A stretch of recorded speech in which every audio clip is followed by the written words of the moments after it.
Special presentation of TNN Motorsports. The Nascar Craftsman Truck Series swirled to life in the season opener in Homestead, Florida. It was a bumping and sliding win for Dave Rezendes. The Tornado then moved west to Phoenix for an action-packed duel in the desert that put Jack Sprague in victory lane.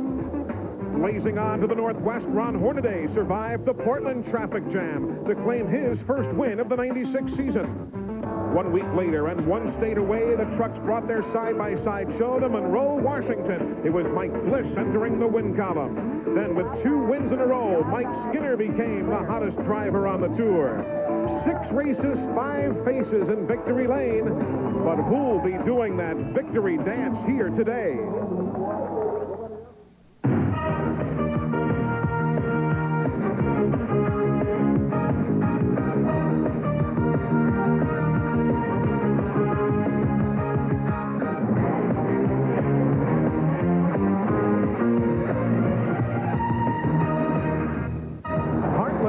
Topeka, Kansas, twice each year, home to the NHRA Winston Drag Racing Series.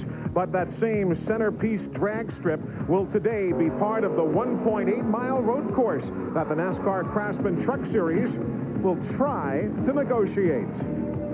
It dawned a beautiful sunshiny day. Right now, heavy overcast, so the weatherman says there's no rain in the offing. We are set for the 7th race of the NASCAR Craftsman Truck Series, the Lund Look 225. Hi, everybody. I'm Eli Gold. Welcome to the heartland of America. We are at Heartland Park in Topeka, Kansas. The NASCAR Craftsman Truck Series set to go racing today, and along with those series regulars, a number of NASCAR Winston Cup stars. Let's see who's here in Heartland.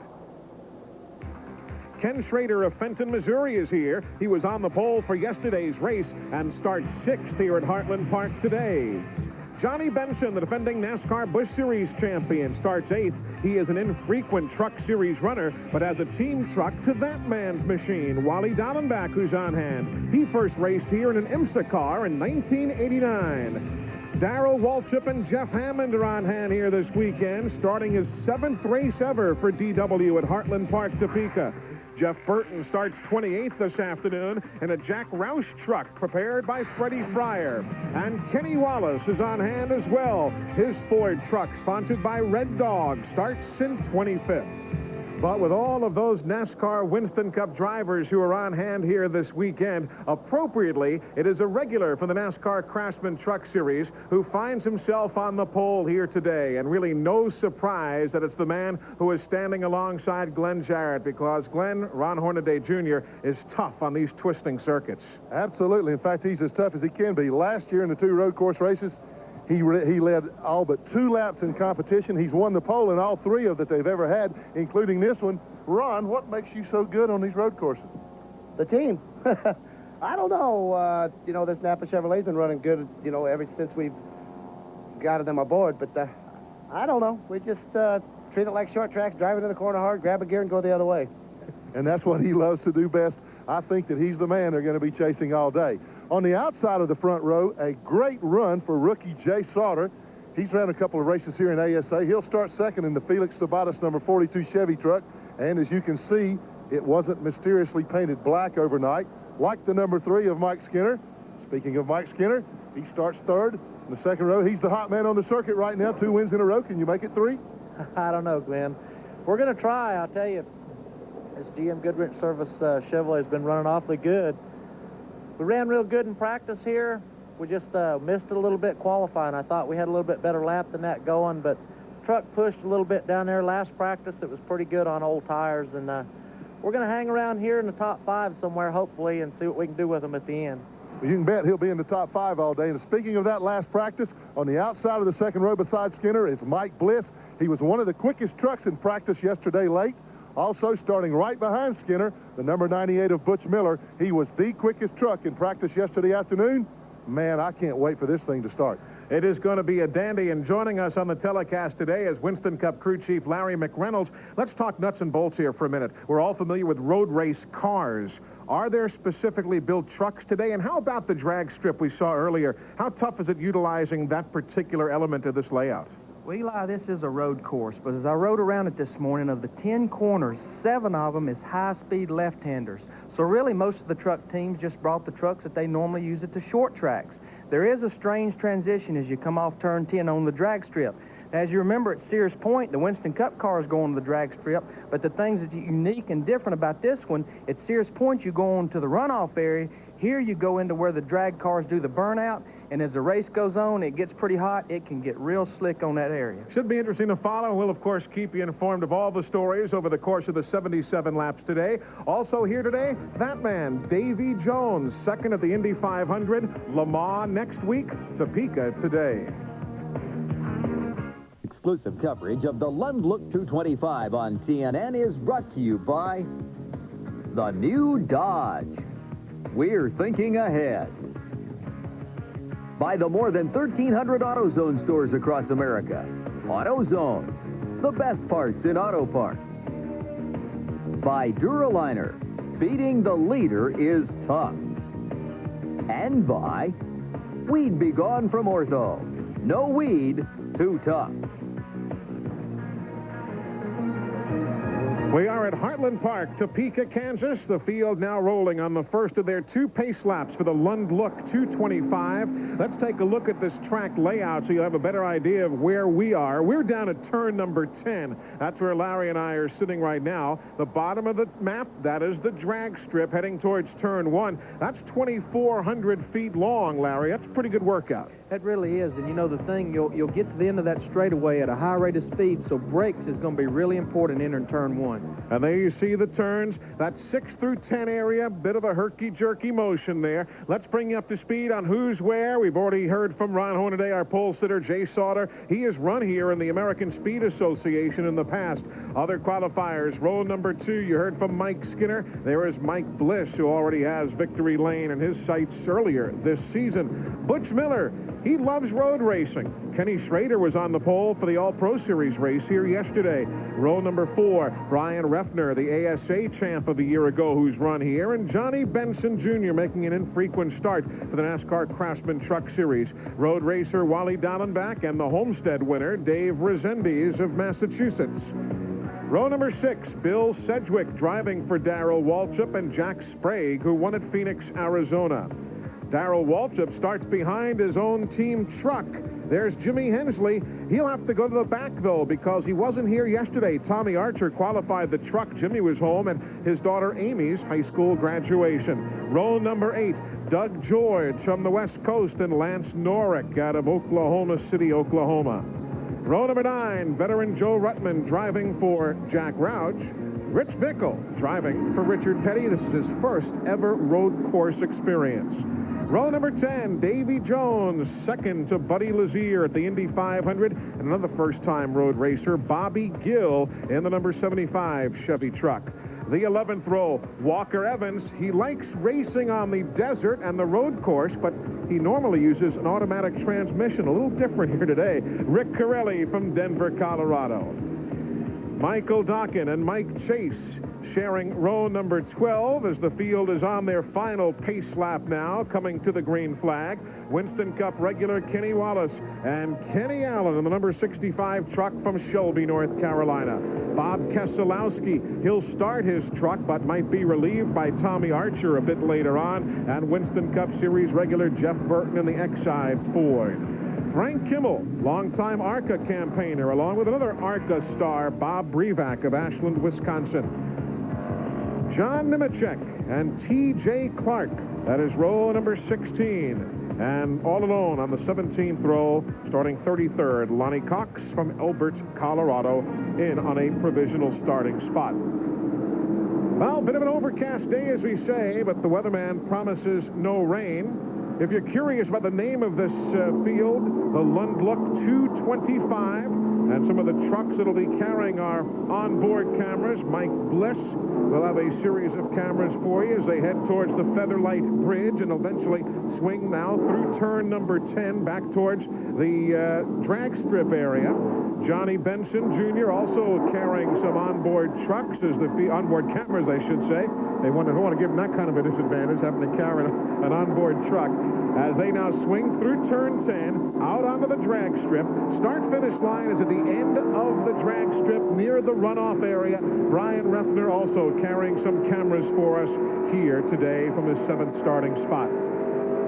2 by 2, they get set to go, looking for the green from the hands of Chris Morgan. He is the chief starter for this series from Santa Barbara, California. We're underway, the first of 77 laps, 138 miles. That's 225 kilometers for the NASCAR Craftsman Truck Series.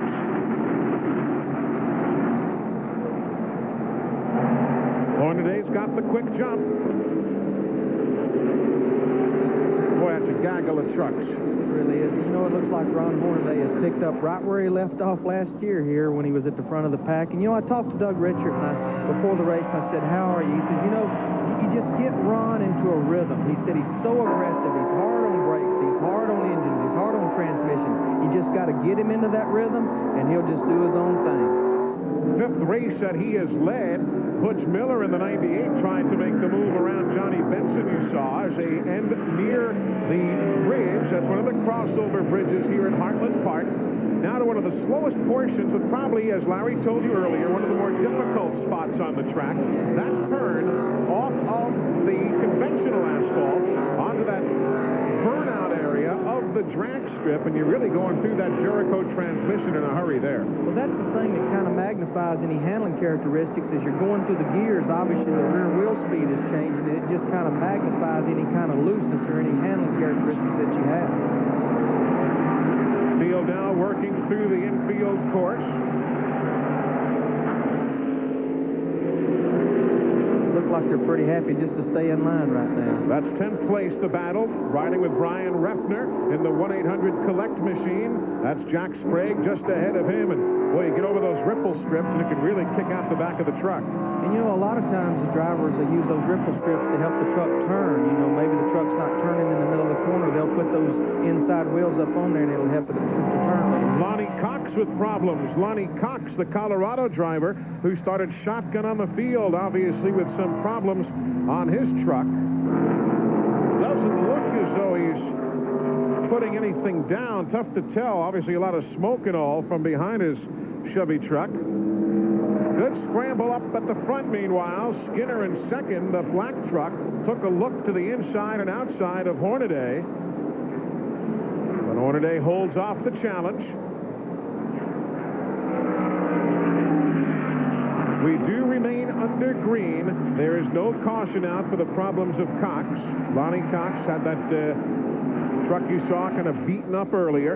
And by the way, if you're new to road racing, let's stress as you watch the battle among the front three, and there you see the rundown, let's stress that on a road course, you can have a caution flag in one corner, but not everywhere else. You can certainly have a full course yellow if needed, but it's not always the case. Many times the corner workers will wave the yellow in that one particular area only. Exactly. You know, Eli, people may be wondering how people like Jay Sauter and Butch Miller, Brian Reffner have come here to Topeka and qualified so well. What we've got to remember is those are ASA drivers that have run here many times before on the road course with their ASA cars. And in particular, this road course, as well as a few others, as again Hornaday leads them back onto the main drag strip area. What a beautiful day as far as temperature is concerned. Last year, when the trucks were in town, it was in the month of July, and the ambient temperature outside was well over 100 degrees. We have caught a big break here this weekend. Track temperature here last year, we took a little monitor down there, and it was about 145 degrees, and that's going to help the handling situation. And, you know, I might add that Goodyear has really brought an awesome tire here. It's the same tire that the Winston Cup cars run at Sears Point, and at Sears Point, you needed fuel way before you needed fresh tires. The tire really had good staying power. Wally Dolan back now in 7th spot, the 66. You've got Sprague, and there's Butch Miller, who had a birthday earlier this week, but celebrating a birthday on Wednesday. That's 6, 7, 8. Dave Resendiz in ninth. And a spin for Frank Kimmel, the longtime ARCA campaigner in the Black Tip Racing Chevrolet truck. Frank Kimmel does not bring out a caution except in that particular corner. And now that he's pulled away from the turn number 7 area, he will continue on, as does everyone else.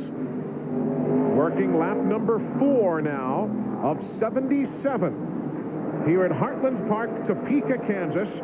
It is Ron Hornaday showing the lead. It is the 5th race that he has led in 1996. Glad you're with us here on TNN Motorsports. Lots more coming up from the heartland of America. We'll be right back. Live to Heartland Park in Topeka, Kansas, as we ride with Mike Bliss. There you see the top 10 at this very moment. Mike Bliss, the winner in Monroe, Washington earlier in the year, where he led 156 laps. Just the slightest elevation change right at this portion of the course, Larry. Not that much as opposed to other road courses. It's really not, and you know, when you have a lot of elevation change, you got to kind of have to figure that into your gearing, but it's pretty flat here, a little uphill, a little downhill. You know, looking at Mike Bliss's truck, I talked to Barry Dodson, and in the last practice yesterday afternoon, the truck just didn't want to turn quite like it should.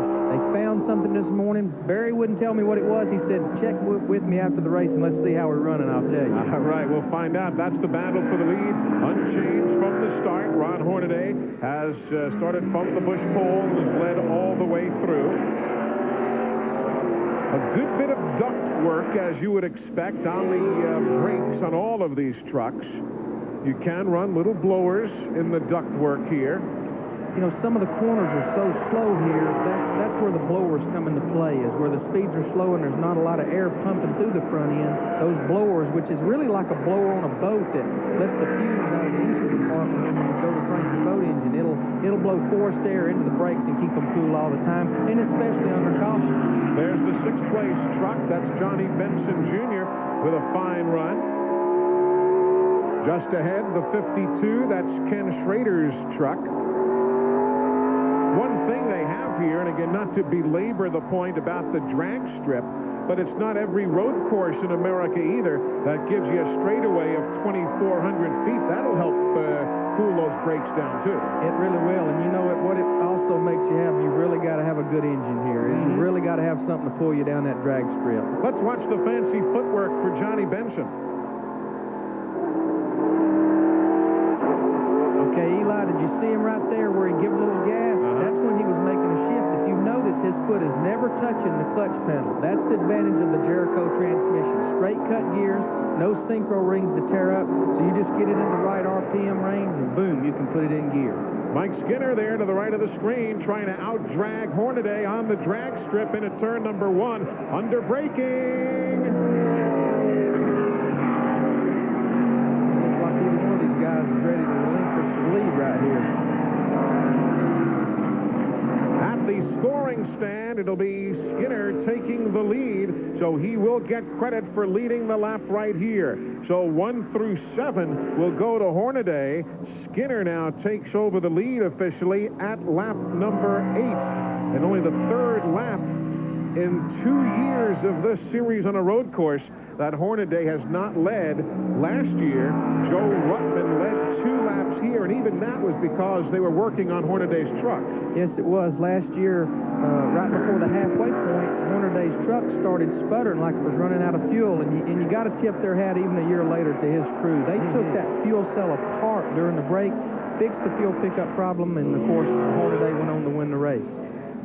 6th race this year that Mike Skinner has started to lead. So this is the 6th race of the year that he has been in front.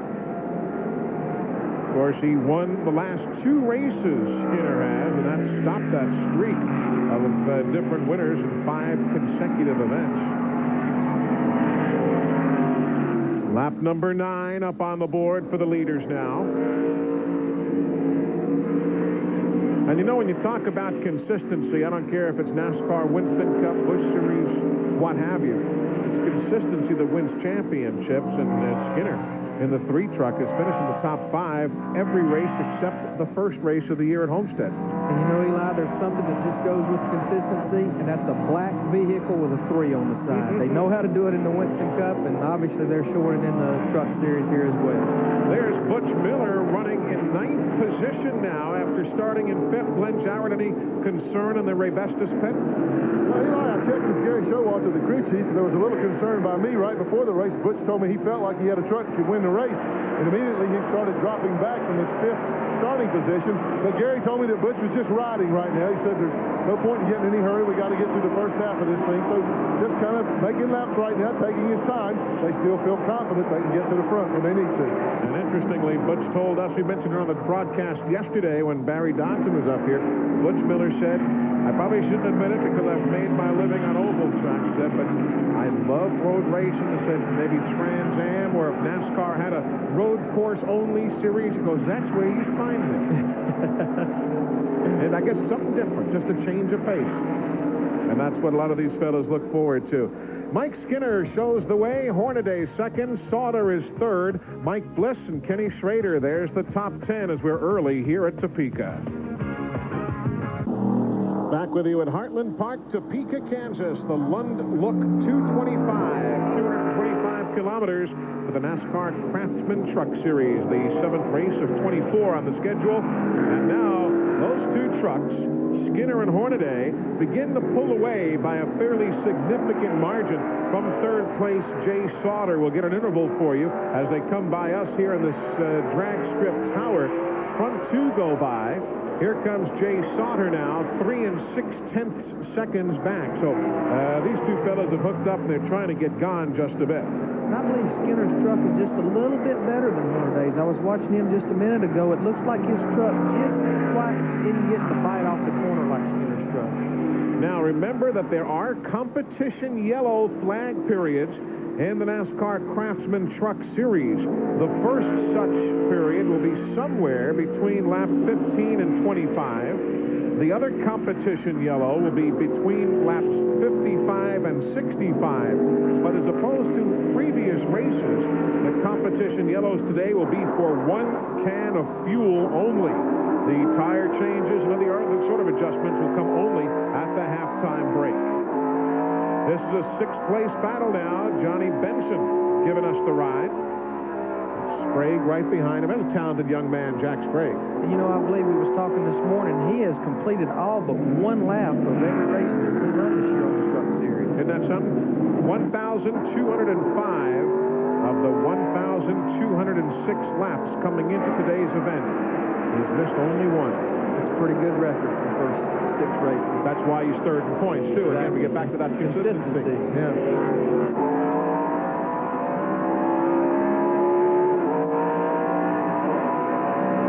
Long straightaway. That's the runoff area now of the drag strip. And into turn number 1 goes Johnny Benson Jr. from Grand Rapids, Michigan. He's okay, by the way. You might have heard on race day or read in your local papers that he had an accident at Pocono in testing earlier in the week. He did. He's just fine. See right there, Sprague runs up on him getting in the corner. You know, maybe Sprague's using a little bit more brake than Benson right now. It seems like maybe Benson pulls him just a little bit up off the corner. Now you've got a look at the gear shifter of Johnny Benson. We showed you the footwork earlier.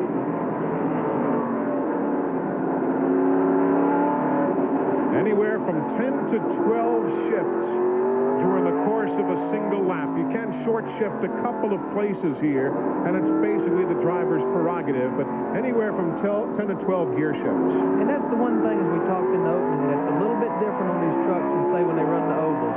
Even though some of them race the Jericho transmission on the ovals, obviously they're shifting many times each lap, so they have to actually cool the transmission fluid with a transmission cooler. That's probably one of the small differences that you'd see on these trucks versus when they run an oval. Johnny Benson Jr. from Grand Rapids. Jack Sprague leading that next pack of machines. There's Joe Ruttman in the 80. Phil Sedgwick in the 17. And there's Darrell right behind him in the 5 truck. That is not from the same operation. It is, but it isn't. Dave McCarty is the crew chief for Bill Sedgwick. Jeff Hammond has the crew chiefing chores here this weekend for Darrell. That's 12th and 13th. Interestingly, Darrell said, you stop to think of it, he's never raced against his own team vehicle anywhere. This is the first. But Jeff Hammond and Darrell Waltrip, it'd be interesting to count up just how many road course wins they have together over the course of the years. You'd have to look back. Certainly they've got many a victory. 46 Winston Cup wins together. Slow truck up there in the right lane. 18. Darrell and Jeff Hammond have. They've won 2 titles together. But you're right, road course victories be interesting to count up.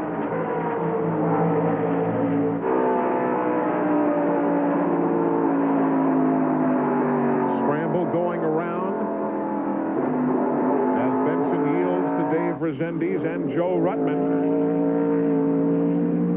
Several trucks has went by Johnny just in the last few laps. It's like he's starting to have some sort of problem.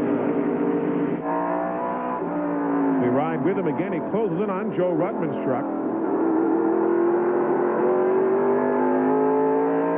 Almost looked like from one of the previous shots we had, there might have been a puff of smoke or something from behind Benson's machine, but it's fairly tough to tell head on. There's Ruttman. He was the only driver here last year to lead any laps at all other than Ron Hornaday Jr. And he did lead the halfway point because that's about the time Brian Ruffner is off the course. Brian Ruffner in the 1-800 Collect truck. And with that blind corner, he's going to try and hope for a clear spot to turn around. There were 2 spotters for each team. Running in 14th at the time of the spin was Ruffner. There is a spotter in turn 1 and one here atop the drag strip tower at turn 10. And between those 2, you'll be able to see 98% of this race course. That's the thing. At most road courses, you'd have to have about 12 spotters to cover all of the course. And, unlike maybe when we run the ovals, where a spotter really is another pair of eyes for the driver, telling him when he's clear, mostly at a road course, the spotters use just for trouble spots like you saw Ruffner there just a second ago. Middle of the pack, still tightly bunched from about 4th on back. We'll get the separation for you again. We'll get our clocks going. Skinner goes by. There's Hornaday. And let's wait now for the 3rd place truck, Sauter. He was 3 6/10 seconds back before. Now 5.06. So the front 2 are still pulling away. Let's go back to Brian Ruffner's problems earlier. He was running 14th, Larry. Let's see what happened here. Right behind Darrell Waltrip. Strips right there. Everything still looks good. This is a straightaway here over the little bridge. Okay, you know what it acts like happened right there? Wheel hop. He got it in the wheel hopping. He was downshifting hard on the brakes going in that left-hander, and the rear wheels got to hopping and jumping, and normally it'll cause you to spin out right there. And there's John Nemechek. John Nemechek, who has had no problem here this weekend, just acclimating himself to road course racing. And there's going to be a full course caution now. There's a good bit of debris that has gotten kicked up onto the track. We just saw Hornaday go through it there behind him. This is about the time they was talking about the competition yellow for fuel. It is going to be a combination here of the competition yellow and the debris that was kicked up on the track by John Nemechek. A chance to clean up the track and take on some fuel for all of these teams at lap number 18. Today's exclusive coverage of the Lund Look 225 on TNN is brought to you by the more than 1,300 AutoZone stores across America. AutoZone, the best parts in auto parts. And by tangy Heinz 57 steak sauce. Let's eat. Welcome back to Heartland Park, Topeka. As you can see on the right of the screen, trucks are on the pit lane now. The competition yellow, only cleaning of the windshield and a full fill of Unical fuel. Glenn Jarrett, they couldn't quite make it to halfway. No, Eli, that's right. And as Larry said, they weren't going to put quite a full can of fuel in. They got a problem down here that I can't recall seeing in a long time. The lead trucks came in, got their windshields clean, got their fuel so fast, the rest of the field hadn't come by yet. They just had to sit here in their pit stalls and wait till the rest of the field filed by. So as long as they come in, don't have to incur any penalties, and just do what they were supposed to, they'll go right back out on the racetrack in the position in which they came in. A couple of trucks to update you on. We checked on Johnny Benson to see if he had a problem. They report that Johnny's pretty loose right now, so they're going to make some adjustments at halftime. And I was watching Rich Bickle in the number 43 truck. He was falling back through the field, and they said other than losing his way around the racetrack a couple of times, nah, they were kidding, but that they were going to change the front springs on the truck. It just didn't feel right to him. And we're sending down right now to see if indeed Tommy Archer was going to get in for Bob Keselowski. We'll find out about that and report back to you. Yeah, Bob Keselowski was one of those who was very open in his lack of experience at a road course and said, you know, maybe it's best I turn that machine over to another proven Chrysler team driver. And Tommy Archer was here having qualified Jimmy Hensley's truck yesterday. Quick reminder that the TNN Salute to Motorsports is coming up at Opryland, USA, June 26th through 30th. If you'd like to call the number you see on the screen, we'll give you all the information you need. 615-889-6611. That phone number is open Monday through Friday. The TNN Salute to Motorsports coming up. Hope you can make your plans to be there. Well, it's been a very busy week in auto racing. Last weekend, a busy one as well. Why don't we catch you up on all of the racing doings with the Auto Week in Racing. Now, the Week in Racing, brought to you by Auto Week, America's only enthusiast weekly. Last week, the NASCAR Craftsman Truck Series was in Erie, Colorado. Mike Skinner picked up the victory, his second in succession. Jeff Gordon went to victory lane. The Monster Mile, Dover Downs International Speedway, an impressive run for the DuPont Chevrolet. And also last week at Dover Downs, Randy LaJoie, number 74, picks up his second win of the year on the NASCAR Busch Series. Why not call 1-800-232-1522 now for a 52-week subscription to Auto 22. Don't delay. This offer is limited. That is the pace truck here at Heartland Park, Topeka. Mike Simons, a NASCAR official at the wheel. I guess the biggest question I've heard all week, or ever since the schedule came out, is what does Lund Look 225 mean? Well, 225, obviously the kilometers. That truck, as you can see, is aerodynamically altered by Lund Accessory Company. And when you get all of their wings and extra accessories on, it is called the Lund Look. I tell you, Eli, I rode around this morning in one of those trucks, and it's a pretty classy truck. It really is. Looks super, and it's a fine ad for the folks at Lund Accessories. We're coming right back. Stay with us. Today's exclusive coverage of the Lund Look 225 on TNN is brought to you by the new Dodge. We're thinking ahead. And by Pep Boys. 26,000 items at the guaranteed low price. Tires and service, too. Everything but gas. Welcome back. You're in time for the restart. Chris Morgan waves the green, and here we go. Lap number 21 of 77 for the NASCAR Craftsman Truck Series. $272,000 plus on the line here this afternoon at the Heartland Park in Topeka, Kansas.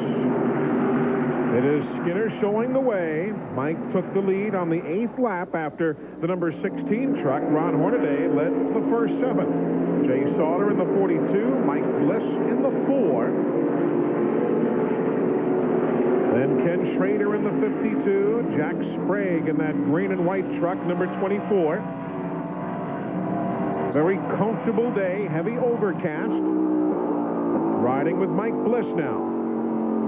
Eli, we was listening to Barry Dobson and Mike talk a while ago, and Mike's really happy with his truck all the way around the racetrack. There was one part that he was talking about the guys was eating him alive pretty good, but other than that, he was pretty happy, and still got a long way to that halfway point. The trucks is experiencing problems like you heard Johnny Benson saying he's loose.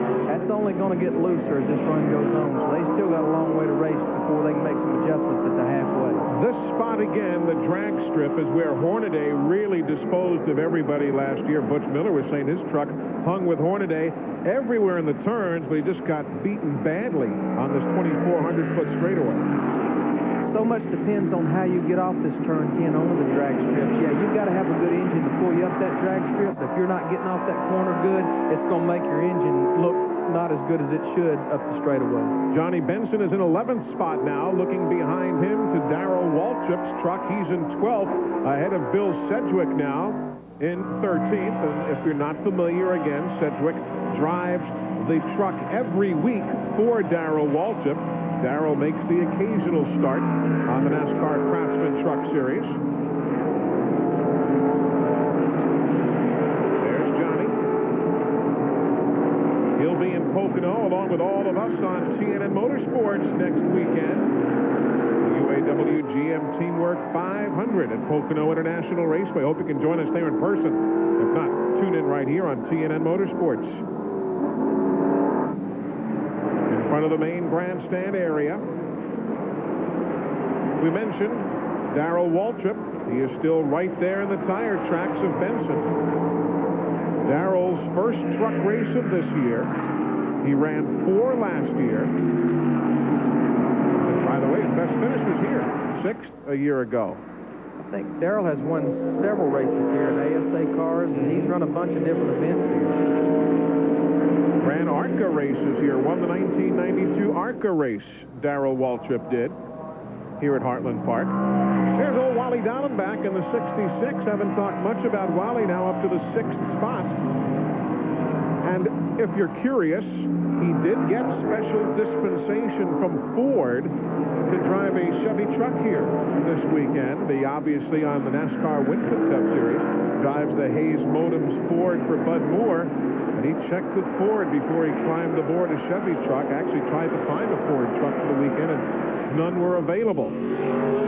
Back up front, Skinner and Hornaday trying to pull away again. They had 5 seconds of an edge on Sauter earlier before the caution flag came out at lap number 18. About halfway up that drag strip, Skinner really pulls Hornaday. It looks like as they get closer to the corner there, Hornaday pulls back up over just a little bit. But once they hit that drag strip, that 3 truck goes down that straightaway. And this year, the start-finish line is all the way down near the end of that drag strip. It used to be up near where the NHRA finish line is. But they said, smart move. Bill Kendling and the crew here at Heartland Park said, look where the finish line is at Talladega, all the way down turn 1. He goes, let's try something different. You never know if that extra few hundred yards might be the story at the end of the day. Well, if 2, 3, 4 trucks is racing for the win off that last corner, you know, maybe they can get gathered back up if one of them slips, and then it'll be a drag race down the drag strip to the start-finish line. How appropriate. How about that? Lap number 24 on the board of 77.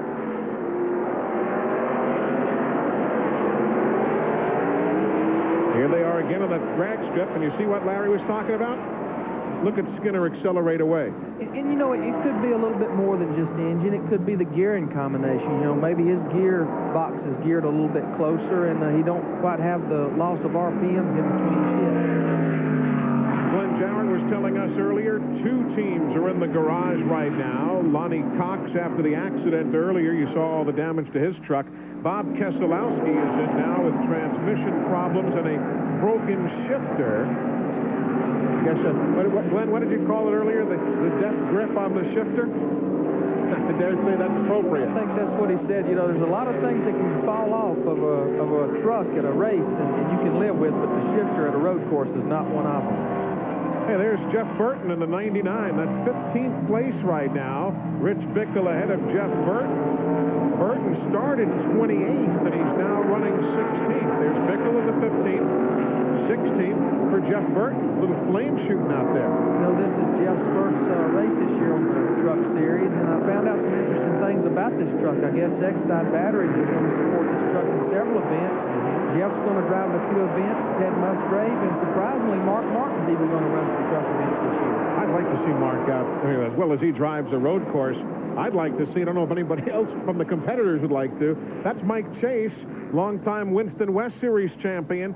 His truck slowed in turn 2, and now he's going to, you can't coast around, but we are told from our trackside observers that the engine is running.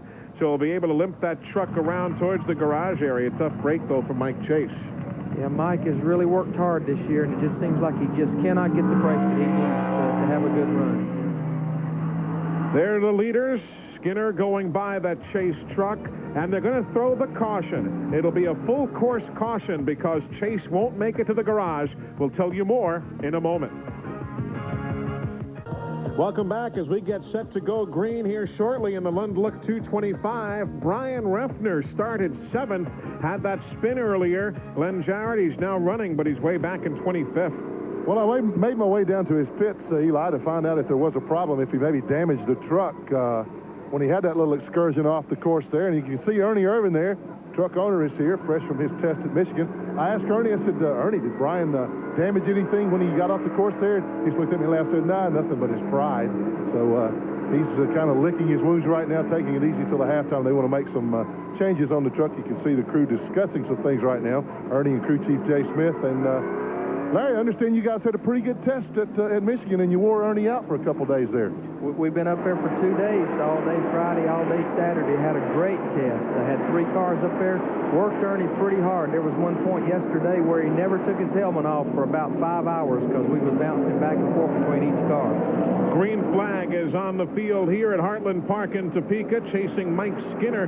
He has been the race leader since lap number 8. We're now working lap number 28 as the field sorts itself out to turn number 1. I don't think there's any question, Larry McReynolds, that Ernie Irvin has come all the way back from the accident of Michigan. I'm curious, though, about his very first high-speed lap at Michigan in the tests this week. Did it take him a while to get up to speed? Did he kind of look at that corner warily, or did he just say, the heck with it, I'm going racing? He come right out of the truck and he run laps right about where you would run if you was practicing at Michigan. And it's like he told me, he said, heck, you guys is the one that remember all that. I don't remember a thing about it. And he took Dale. We had a brand new car there for Dale, and he took it out there and drove straight off pit road, wide open down the back stretch. And Todd Parrott looked at me and said, this man takes no mercy on a new race car. That's great to hear. That's super. Johnny Benson, we were riding on board with him. There he is, the 18 truck.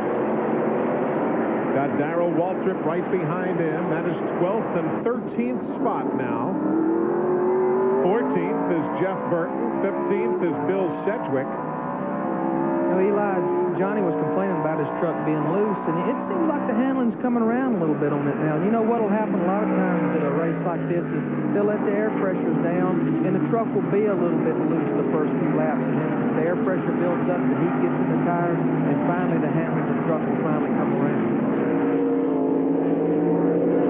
That's 12th spot now. Watch the right rear, though, of that truck.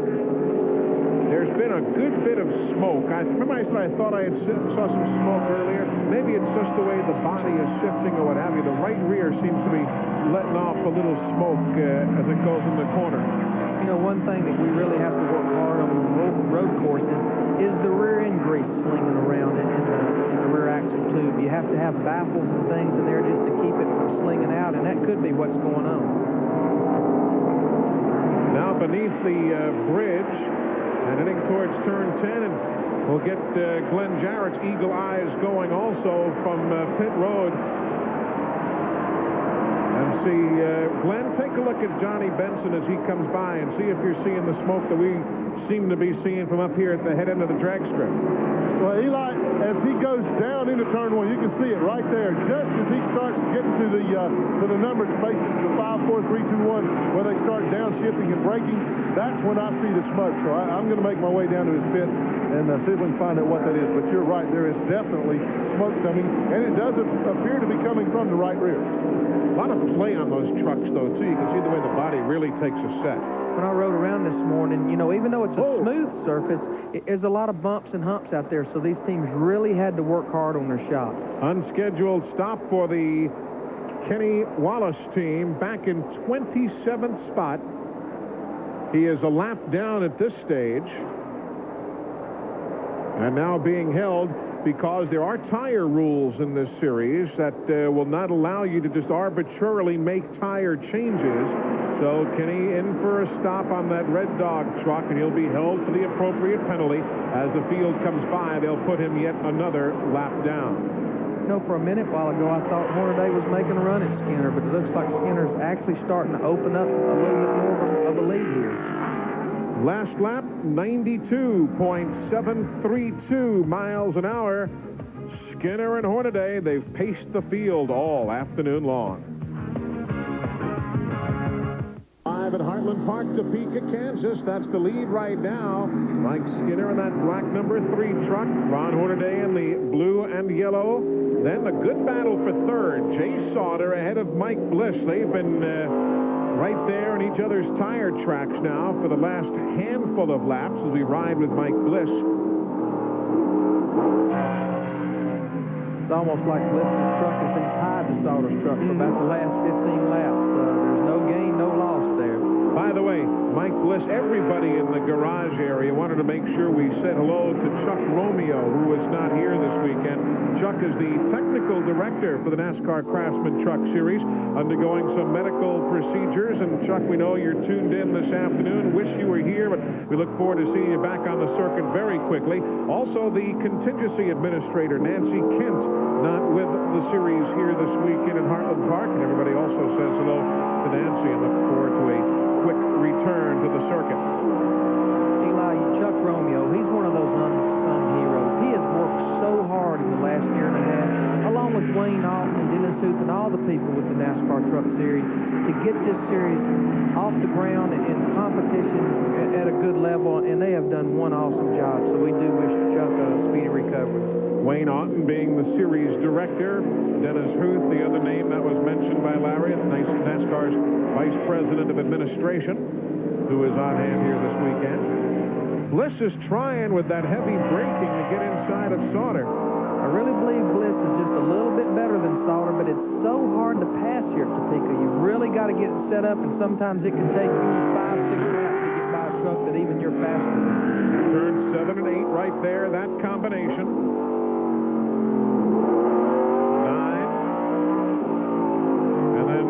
Turn 10, and as some will say, 11 complex. You ask the guys how many turns there are here. They'll say 10. Some will say 11. Rich Bickle says 15. You ask other guys, and they say, where'd you have your problem? And they say, out yonder. They just kind of point in the general direction of a wheat field out there somewhere. So there's approximately that number of turns here. I rode around this morning, and I counted them, and there's 10. Like I said in the opening, there's 7 left-handers and 3 right-handers. And, you know, maybe I need to reflect on that a little bit. Maybe the fan says, well, what do they do about the right-handers? The right-handers, you still got to worry about how the truck's handling, but they're very low speed. So what you've got to really focus on is those fast left-handers, and especially the one going on to that long drag strip. The speed there for Mike Bliss in the 2 truck, 92.189 miles an hour in his last lap. Mike beating on his rearview mirror there a little bit. I thought he was waving first at Sauter. He was just moving that mirror around. A lot of times, you know, as they go across these dribble strips, sometimes it'll vibrate things around, and I'm sure probably what happened, the mirror got knocked down there, and he had to get it back into adjustment. He lost a little bit of time to Jay while he was beating on that mirror. And again, back onto the main straightaway. Can you imagine going down that drag strip at 300 miles an hour in 4.5 seconds? And then stopping as quickly. Or hoping you stop. As quickly. We are live at Heartland Park, Topeka, Kansas. That's the battle for the lead. Mike Skinner and Ron Hornaday. We're coming right back. Commercial transportation for this broadcast has been provided by Ryder, the official transportation company for Opryland. With Larry McReynolds and Glenn Jarrett, I'm Eli Gold. Welcome back to Heartland Park, Topeka, Kansas. Why is that man not any closer to the leader than he should be? Well, let's take you back just a moment or so ago and see what happened to Ron Hold On Hornaday. Just kind of run out of racetrack. No problem. I'll get back on it over here. Little agricultural excursion. But he saved it. That's it. That's the bottom line, because very easily, if you were with us yesterday.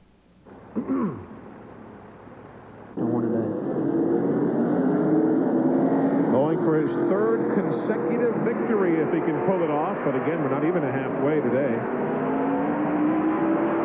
Now onto the main straightaway. Coming to the crossed flags and the $1,000 payoff from Gatorade, the front runner award. There's the 5th place battle now.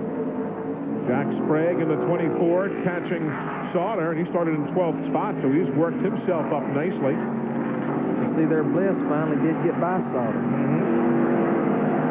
Well, you could tell he was the quicker truck. And as you see, once he got by him up till they took the caution flag, he actually opened up some distance on him. Oh, Rick Corelli with problems. The Total Petroleum Marshall Chevron truck. Rick Corelli. Eli, that's the second problem Rick's had this week. He had a little accident on Friday, but they got it back together pretty quick, but troubles has continued into today. You can see problems there on the right front. It is down on the rim. So got off track, and, you know, the good years are good, but you get into some of the Thule's and the rocks and what have you, and they may not hold up in that situation. One requirement is they have to have air. That's right. He was running an 11th spot. Tough break right there for Rick Corelli. Field now getting the caution. Halfway is on the field here. Halfway for the 10-minute break that the NASCAR Craftsman Truck Series utilizes at each and every one of their 24 races. It'll be a chance now for them to get tires changed, 4 brand new sticker tires, fill it up with fuel. There you see the official starter, Chris Morgan from Santa Barbara, California, giving the field the caution for halfway. So why don't we break away? As soon as we come back, we'll head down to the pits, and Glenn Jarrett will take us through the changes on some of these trucks. Mike Skinner picked up the lead at lap 8. He has held it ever since.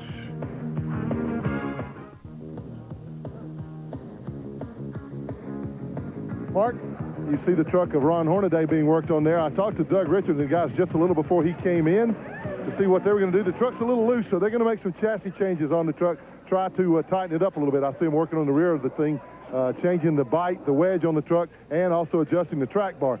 Similar adjustments will be made to Jay Sauter in number 42, who's right behind Hornaday. His truck was a little loose getting in, particularly the high-speed corners. Now back up the other side toward the Goodwrench truck of Mike Skinner. I asked them if they were going to make any changes. They looked at me like I'd lost my mind and said, no, we're not making any changes at all. Why should they? And indeed, why should they? He's been pretty perfect so far. Barry Dodson told me that he would make very minor adjustments to Mike Bliss's truck, that he was getting beat pretty bad on the restarts, so they were going to go down 1 pound on the air pressure all the way around, a couple other minor adjustments. So we'll check with these guys, send it back upstairs to Eli right now, and I'll try to get a word with some of these drivers, see their viewpoint of exactly how things are. Eli? All right, Glenn, thanks. 24 trucks on the lead lap right now, and let's stress again, if you're new to the NASCAR Craftsman Truck Series, that everybody makes these stops. You come back off pit road in the exact same position you went on, so there's no premium here on extra quick work. You just need to get your work done. As we peer around, Johnny Benson checking things over. Why don't we take a look at who's running where right now, the Vent Visor mid-race rundown. As we take a look at the entire field at this stage of the afternoon, Mike Skinner took the lead, as he told you, at lap number 8.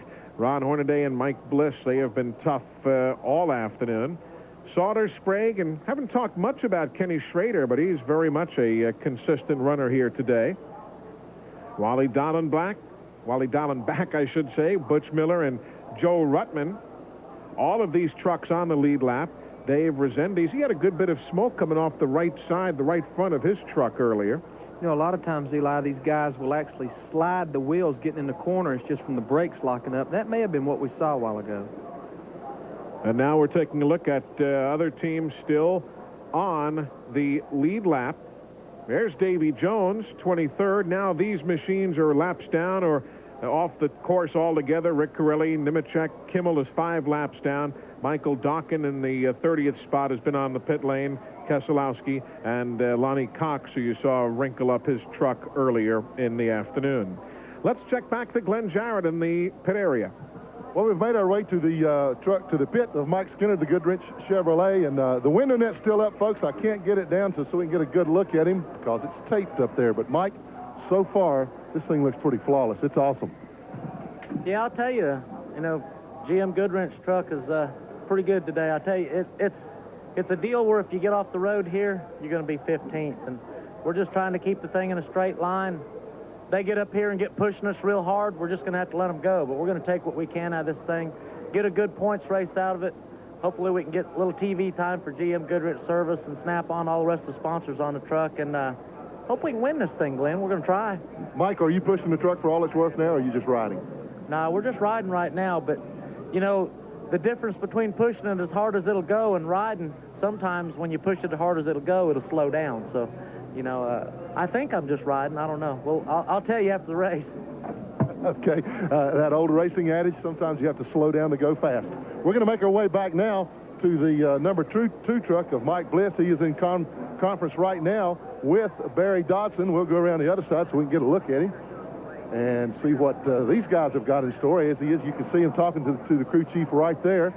As he said, they were going to make mostly air pressure adjustments. Mike, truck looks pretty good so far. Are you going to make a lot of changes right now? I see you and Barry talking.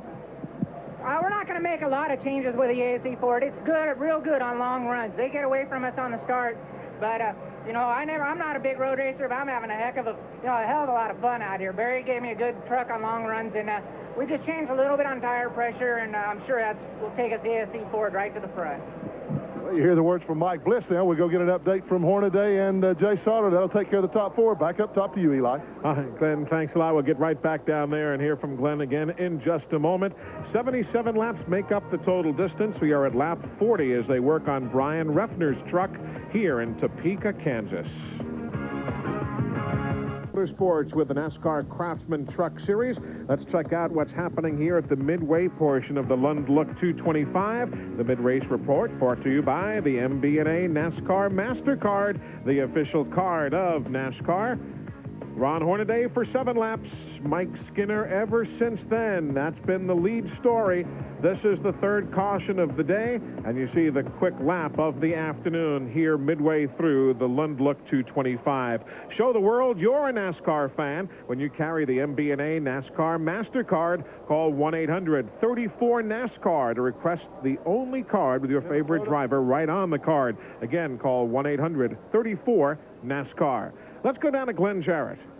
Well, thanks, Eli. I'm standing alongside of Bill McMahon. He is the CEO of Lund Industries. They're the guys that make those beautiful pace trucks that we have seen.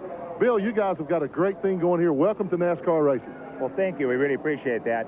We're very excited about the opportunity to be here and to be part of this Super Truck NASCAR series. Lund is a manufacturer of appearance parts, so it ties in exactly as a marketing scheme for us. I've got a 1949 Chevrolet. Is there anything you can do for it? Not an awful lot. Most of our parts are for the more recent vehicles, obviously, but with that truck, you don't have any problem anyway. I'll send him some pictures. Well, welcome to NASCAR Racing. We appreciate your support and your involvement. We're real excited to be here. Thank you. Best of luck to you. The lights remain on atop that truck that has been modified by the folks at Lund Industries. That is the Lund Look. And that is Mike Simons of NASCAR at the controls of the Chevrolet Pace truck. If you're just joining us, let's go back a bit earlier this afternoon and bring you up to speed on all that's taken place in the Lund Look 225. That was the green flag at about an hour and 5 minutes ago here at Topeka. The scramble for the lead. Mike Skinner in the 3. Inside of Ron Hornaday, that was the change at lap number 8. And, of course, our buddy Brian Reffner carrying the onboard cameras. Yeah, Brian's kind of had a tough day out there, and that's the thing about it. Once you get off the course here and you end up getting way behind, it's just hard. Even with the cautions, it's hard to ever get caught back up. Right now in 18th spot, Brian Reffner there after a spin earlier. We have had just 3 cautions. The first was a combination of debris on the track in turn 11 when John Nemechek spun and the competition yellow.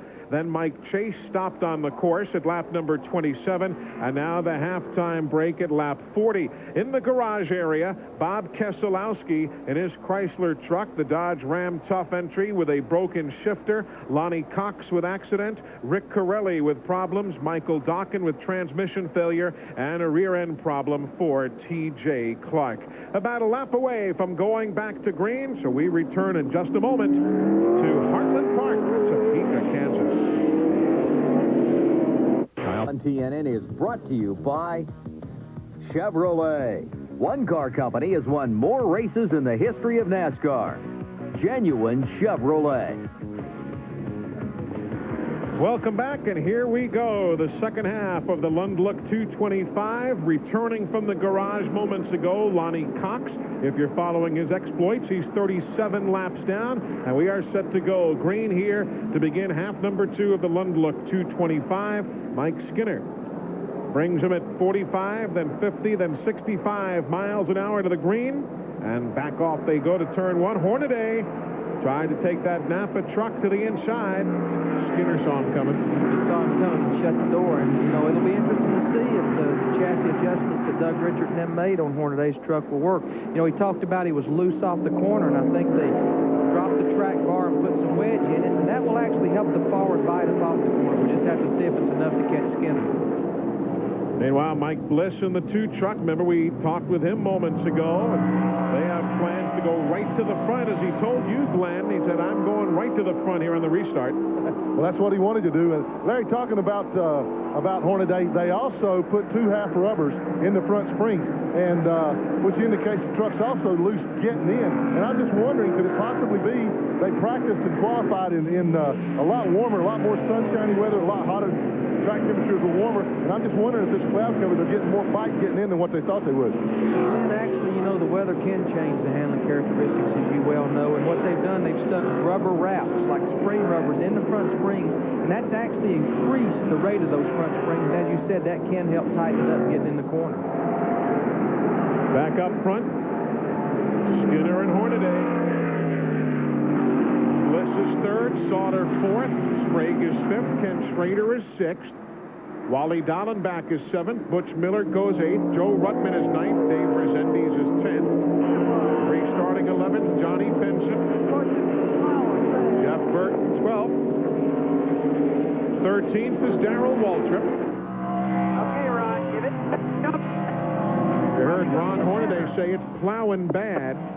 That's a lot of adjustments they made on that truck, and you figure dropping the track bar in, putting wedge in, and increasing the rate of growth of those front springs. The interesting thing will be, and you saw him go across the ripple strips right there, that's a sign that the truck won't turn, which means it's plowing or pushing, and those ripple strips, as we said earlier, will help it to turn. It'll just be interesting to see as the air pressure builds up if the truck will begin to turn a little bit better on into this run. Got to be a strange feeling for Hornaday not leading on a road course. He definitely showed dominance in all of them in last year's Truck Series. And you know, I was trying to think, but it was a broken sway bar that kept him from winning a Winston West race on the road course also. So, truck or car, Hornaday's been very, very strong. He's always strong, at Sears Point, no matter what he's in on a road course. At Sears Point, it's like when he's in one of the Southwest Tour races, you just say, well, who finished second? Because we know Ron Hornaday won it. Exactly. Riding with Mike Bliss. Looking back towards Jay Sauter. Talk about the changes maybe Barry Dodson made on Mike Bliss's truck. He talked about dropping the air pressures. And there's kind of a fine line there, because making these long runs, and with all the heavy braking that generates heat, with the wheels spinning off the corner generating heat, that heat just makes the air pressure in the tires just build and build and build. And actually on into a run, you'll hear the driver describing the tires dribbling, almost like a basketball will dribble. So sometimes letting more air out will keep you from gaining so much at the end of a long run.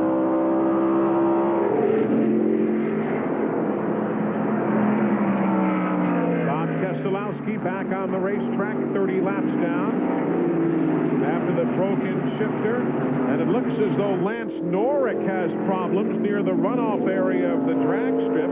There he is. There was a lot of smoke. Oh, it comes off the right front of his truck, it looks like. Yeah, it was like going into a corner, and it's smoking really bad there. Don't look like a fender's accident maybe rubbing on it.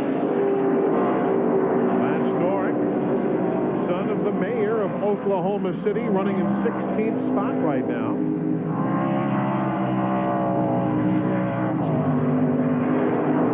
Obviously something on the right front for Norrick. You know, the closer I look, it may be that fender's in on that tire. And as he goes into the corner and the truck really rolls over, it really gets into that tire. But it's not going to go away. He's going to have to come in and get that looked at. There goes Doug George, and Norrick does go down the pit lane. The entrance to pit road is off turn number 10. And here he comes to the attention of his crew, while Hornaday, plow and all, has caught Skinner. They're going around Keselowski. We told you, Bob, back on the track after the broken shifter of earlier, 30 laps down.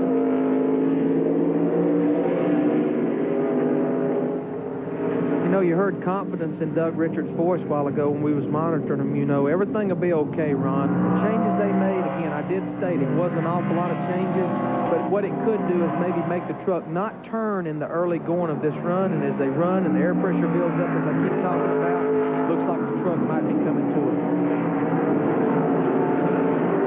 Skinner and Hornaday. They had pulled away by 5.5 seconds earlier.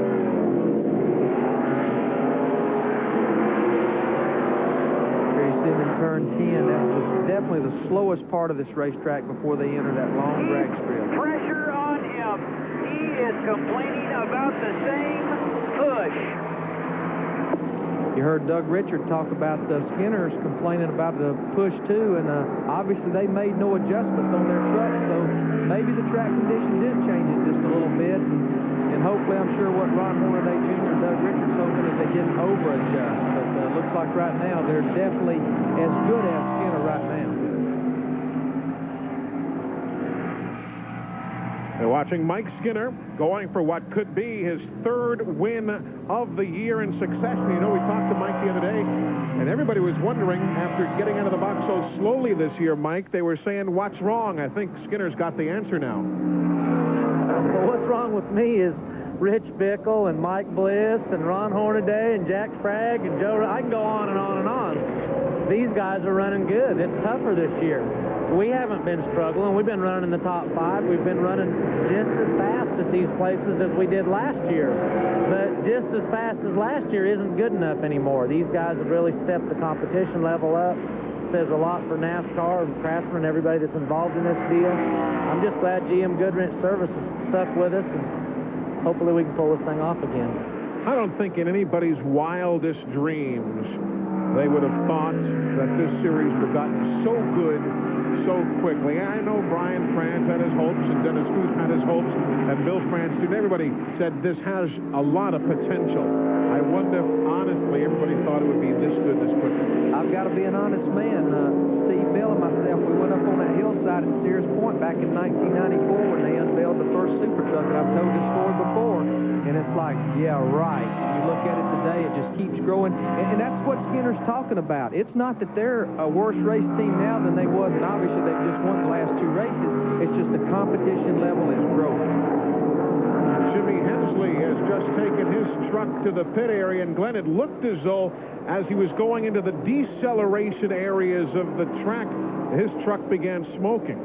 Yeah, they've got an engine problem, Eli. I'm walking up that way right now. They're about 100 yards or so from me. But as he came by me, there was a lot of smoke coming out of the left side exhaust pipe. So there's definitely an internal engine problem. We'll get to that pit area real quickly and find out exactly what it is and let you know. But looks to be terminal. That's too bad. Jimmy was running in 23rd spot, and again, he wasn't here yesterday. Tommy Archer qualified his truck. Jimmy was back home in Ridgeway, Virginia at his daughter Amy's high school graduation. There's the battle for 6th we're watching now. The 52 truck, Kenny Schrader. Right behind him in 7th, Butch Miller in the 98.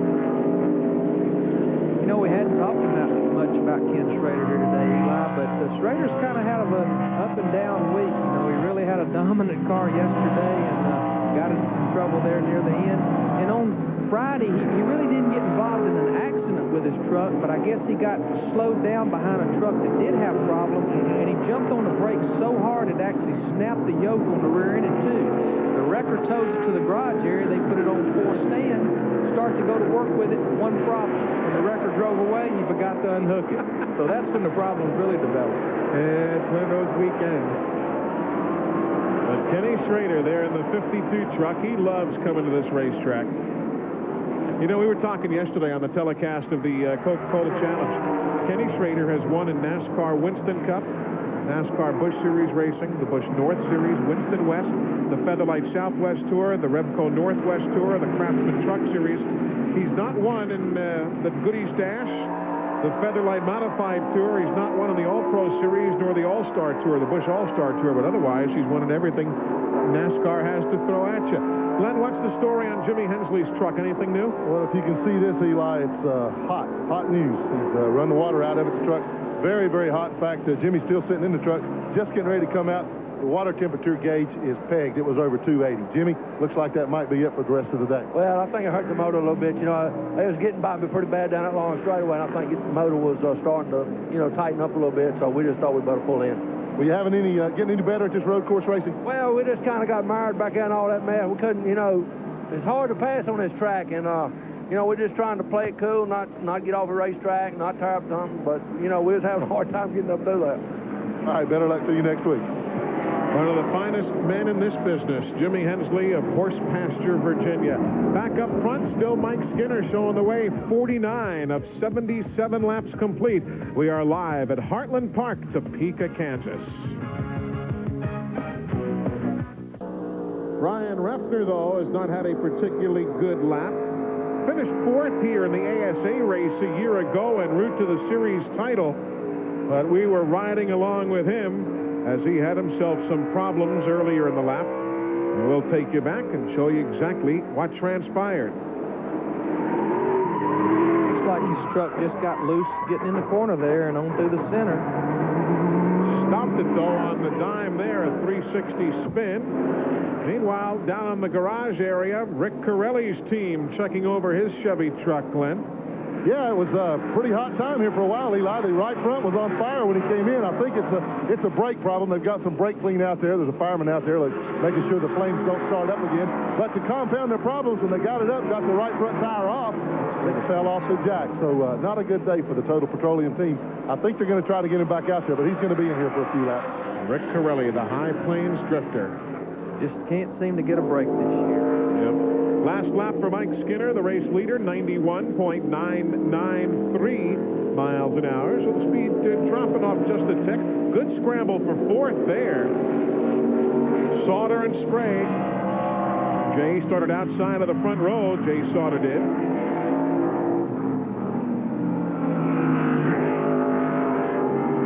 Just such a tough track on which to pass. It really is. Again, as I spoke earlier, it's like you gotta find out where the truck in front of you's weak place is and search it out, and just hopefully you can get under him right there. Once you get under a truck here, especially get in the corner, then you pretty much can hold the position. Mike Bliss there in the two, closing in just a bit on Hornaday and Skinner. About 3 truck lengths the separation, that's all. There you see Skinner and Hornaday, and back to talking about the competition, Eli. These two guys coming in here to Topeka with Hornaday leading by a mere 24 points. So obviously, if Skinner holds this first place position, the points will tighten up even closer. And then Jack Sprague, who's sitting there running 5th right now, he was only a mere 19 points behind Skinner. So that just shows you how the competition is growing in this truck series. Jack has got 5 top 10s in 6 races this year. So again, you get back to the consistency we've talked about as the leaders go around Bob Revak's truck. Matter of fact, I don't know if you caught the race last week at all in Colorado while we were all in Dover. You might have had a chance to see the NASCAR Craftsman Truck Series. Jack Sprague spun middle of the race, came back to finish 4th. Of course, he won the Desert Star Classic in Phoenix that you saw here on TNN. So, I kind of like, you got to have that never say die spirit, which racers do, and Sprague certainly does. That's one good thing about most forms of NASCAR racing. You can have a problem, and as long as you show patience, you can come back from it and make a good day out of what could normally be a bad day. Around Bob Revak go the lead lap trucks. Skinner, Hornaday, Bliss. There's Davy Jones. Haven't talked much about him. He's in 20th spot right now. Davy Jones finished second to Buddy Lazier at the Indy 500. 32nd here a year ago. And he leaves for Le Mans from here. Tom Waukesha, the folks at TWR Racing, have the Yost Porsche. Next JR14 set to go for Davey. Tony Dow with that chassis, and he'll be co-driving with Manuel Reuter and Alex Wirtz come Le Mans. I can't imagine the pressure of the month of May at Indianapolis with all that's gone on. And Davy Jones said, man, it's nice to be here. He goes, it's relaxing. But he likes NASCAR. He said, I just got a soft spot for NASCAR. You know, Davy's certainly an awfully talented race car driver. You know, he just couldn't get things going when he come on board the Lund Look circuit. But I'm sure as young as Davy is, he'll be back someday, and maybe things will certainly work out for him. He's an awfully talented driver. Showed it obviously a few weeks ago at Indianapolis, and I'm sure he'll be back. Well, again, Davy's running in 20th. Back up front, still Skinner and Hornaday. They work themselves through turns 6, 7, and 8. There's Mike Bliss hanging tough in the third spot. What's Barry Dodson saying about his truck, Glenn? Anything? Is he happy with the changes from halftime? I'm going to ask him just that question. You made some changes, Barry, at halftime. Looks like it might be working for you. We came up 1 pound at both rear tires. They were getting away from us on restarts a little bit. I think we might have been a little lower. We were better on long runs. We're not getting long runs. The tire's excellent. Goodyear tire's excellent. What's made our transition easier, I think, coming over to the Truck Series with a new team is they're bringing tires that the Cup cars run. My notes are possibly closer than maybe the 3 and the 16 because they ran a different tire here last year. And it's hats off to Goodyear. You know, they're not just interested in competition. They're interested in safety. And it's just a great tire every week so far, and it helps our decisions be a lot easier. Well, I think that he's pretty much said it all right there, guys. One thing that the crew chief doesn't want to have to worry about, in addition to all the other things he has to take care of, are tires. Goodyear has done a great job with tires this year. Lance Norrick and the 19 truck, a little problem there through the number 7 corner. We are now at the front end of the window for the second competition yellow, which will again be for fuel only. Somewhere between 55 and 65. We're now at lap number 56. You know, Eli, Barry was talking about coming up with air pressure, and that probably makes a little more sense. You know, I think we got the first report that maybe it went down on air pressure. Well, the downside of going down on air pressure is you aren't as good in the beginning of the early of a run, where it'll pay off in the long run. Like Barry said, they've had a lot of cautions, not having a lot here in the second half. So hopefully that'll help them in this second run here. That's 10th place, Johnny Benson and Jeff Burke. They'll be racing at Pocono next weekend. You'll see it here on TNN Motorsports. The UAW GM Teamwork 500, presented by ProMotion Engine Treatment. That's coming up next weekend, a week from today. Here on A lot of TNN. people may not realize the Mattiolis have put new pavement down at Pocono, and it's going to really be fast. The place has got a lot of grip. They're telling me it's 3 seconds a lap faster now, Pocono Raceway is, than it was prior to the paving job. And they say what it has done to improve turn 2, the tunnel turn, and make that flat turn 3 so much more lightning-like. I mean, it's going to be something to see next weekend. We've always seen great racing at Pocono, but I think this is even going to add more great racing to it. We're still riding in that 10th and 11th place battle. Lap number 57 on the board right now, as the lead is still held by Mike Skinner. 20 laps from the finish here in Kansas. Exclusive coverage of the Lund Look 225 on TNN is brought to you by Duraliner. Beating the leader is tough. And by the Smooth Operator wet-dry razors from Panasonic. Wetter is better. Welcome back, everybody. You're looking at Butch Miller and the Raybestos truck now in 19th position. He had problems, and Rich Bickle spins now. He gets just about hit there by Kenny Wallace. There goes Walker Evans. He'll spin his 20 truck. And it all happens, and caution is on the course. 12th place, Rich Bickle.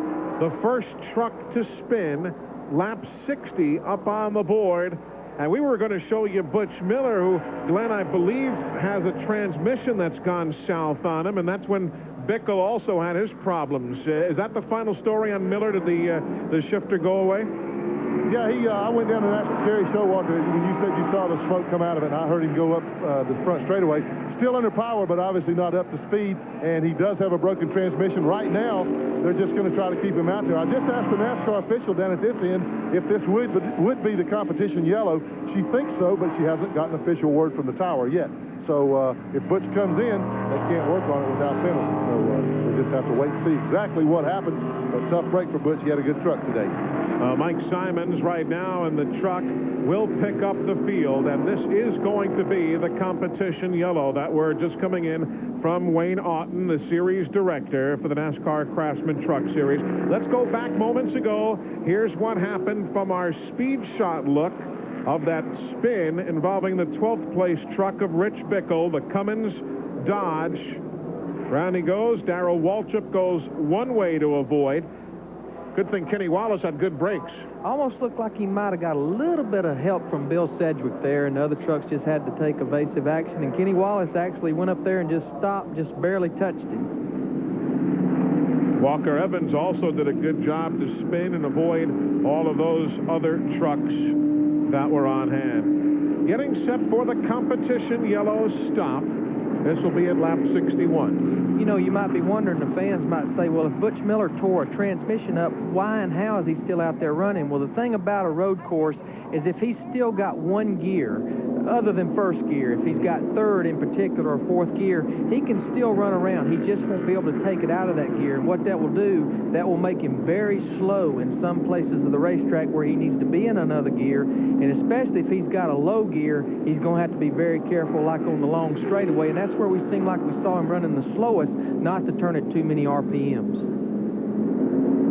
Coming up next here on TNN Motorsports, you'll be hearing from some fellas who know this track quite well. Steve Evans and Bob Fry, Dave McClellan, the whole crew on NHRA Today. That'll be coming up next, immediately following our running of the Lund Look 225. Hope you can stick around for that. Of course, NHRA running here twice every year. Once in July and once in September for their events at Heartland Park, Topeka, Kansas. Can't say enough about this layout, too. It is a very pastoral-like setting. You look out, of course, across the rolling flatness, I guess you'd say, of the state of Kansas, but it is just a beautiful setting. The whole crew here needs to be commended. They couldn't do enough for you to help out this weekend.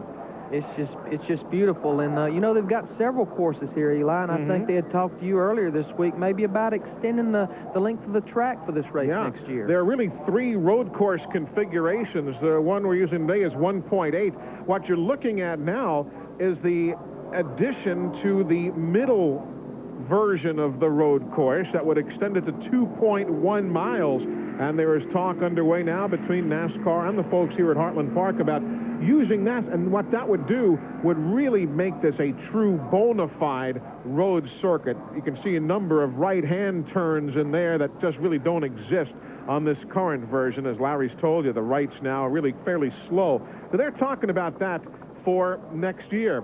Pit stops, fuel only in the competition yellows. Windshield clean for one guy, fuel fill for another man, and the catch can person being the third person over the wall, and that is it. You know, it's good that NASCAR's doing things like this. They extended the length of the race this year from last year, and there were some trucks that was borderline in making it. Again, we talked about Ron Hornaday having a fuel pickup problem, and the fans might say, gosh, fuel mileage and fuel economy and fuel strategy is part of racing, but too good a racing to go on here with these teams to let fuel mileage play a role in it. We want it to come down to real racing. Glenn's been down checking on Butch Miller's problems. Repairable there, Glenn, or not? Well, they've got the truck jacked up right now, and as you said, Larry, it was stuck, I believe, probably in third gear. They're letting him down, so they didn't do anything to it other than jack him up and look, so I don't think they're going to be able to fix anything. There is a NASCAR official. Since they didn't do anything other than just jacking up and look, I don't think there's any penalty, and from my way of thinking, he's been penalized enough. Butch Miller won here in an ASA car in a qualifying event. Was hoping for better luck here today, but apparently not to be. Closing in on the finish. We'll be right back.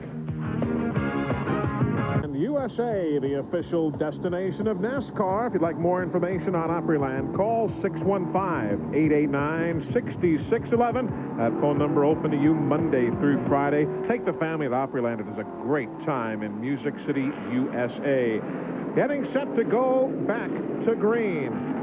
It'll be 63 laps going up on the board of 77 in the Lund Look 225 kilometers for the Nascar Craftsman Truck Series. There goes Darrell Waltrip back there, about 3 rows back. Takes his truck to the inside. Look like a restart on the front stretch The of Pocono, isn't it? Yeah, that'll be next week here on TNN. Mike Skinner, Ron Hornaday, Mike Bliss, Jack Sprague, Sauter, Schrader, Benson, and Burton. There's Bill Sedgwick in the 17. That's the running order among the top 9. 10th spot now, Dave Rezendes. There he is in the QVC truck. 11th is the 5 of Darrell Waltrip.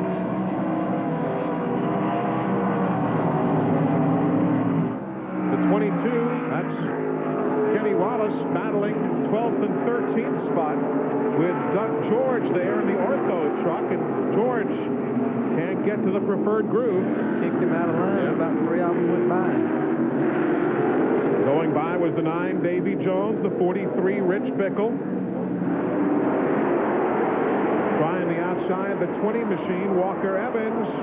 Ooh, and hard on the brakes, he goes. And you saw that left front of Walker Evans' truck smoking. That'll happen a lot at the road course, and what you got to be careful, you don't do it too many times and actually flat spot the tires. 18th place, Brian Ruffner, and there's the lead. Skinner and Hornaday. Hornaday's getting a little antsy right about now. Heck, we're within 13 laps of the finish. Well, he knows he can't let Skinner get too far away from him. If he's going to get him, he's going to have to be aggressive, stay with him, and if Skinner bobbles, he's going to have to be there to take advantage of it. Of course, this is a good return from last week when Hornaday, there in the 16 truck, finished 8th at Denver a weekend ago, his worst finish of the year. Eli, you watch Skinner here, you know, he had an awesome truck at Homestead the first race and had trouble at the halfway point. It's like after that, they just couldn't get their momentum, and it was one of those cases everybody started asking, what's wrong with Skinner? What's wrong with the 3 truck? Well, it's like they just lost some of their momentum there. They come back 2 races ago, and it's like you can't stop them now. But they've been around to have good finishes, and hence they're second in points. Riding with Mike Bliss. Really pulled Sprague up that drag strip as they were going through the gearbox. And you know, you talked about Skinner's season. You know, I'm sure every team would love to, after starting and finishing 20th in race number 1, 6th at Phoenix, 4th at Portland, 3 in Monroe, Washington, 3rd a couple of weeks ago, 2nd, you know, for Skinner. They had good qualifying efforts. They've had decent finishes. Now, of course, wins in the last couple of events.